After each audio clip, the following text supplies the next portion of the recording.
If I failed to close this oil tank valve, Tank 1 could explode and set off dozens of nearby tanks. Crude oil was still pouring into Tank 1, so I had to go in by hand and stop it before the fire grew even worse. Right before stepping into that sea of fire, I tried to smoke one last cigarette because I truly thought I was about to die. But the pack was already soaked through, and no matter how many times I tried, it would not light. So I stood up in silence and walked straight into the flames. My job was to shut the valve with my bare hands. I had to get it done without a single mistake. If I could not close it, the oil would keep feeding Tank 1. And if Tank 1 exploded, dozens of nearby tanks would go with it. The force would be equal to 30 atomic bombs. Everyone in the city could die in that disaster, including my wife and daughter. That was why I could not relax for even a second. But after an hour of turning, the valve still would not shut. I knew something was wrong, so I reported it to the commander outside. Under pressure, the oil depot manager finally admitted what he had hidden. This valve did not just need to be closed once. It needed 100 rotations, and each rotation meant 80 full turns. The commander lost his temper on the spot, but the manager said this port had existed for more than 100 years. Too many families depended on it to survive. If the truth got out, he said, no one would dare enter the fire. The commander called him a bastard and slapped him across the face,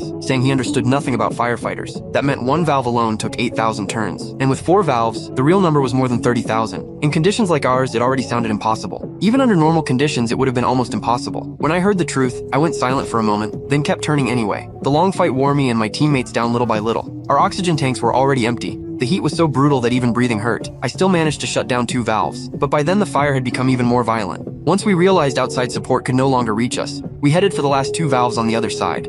On the way, an explosion nearly swallowed me in the flames. A teammate grabbed me just in time and pulled me onto the steel structure. Then we began our final fight with death. It felt like the fire had sensed we were still resisting and launched a counterattack.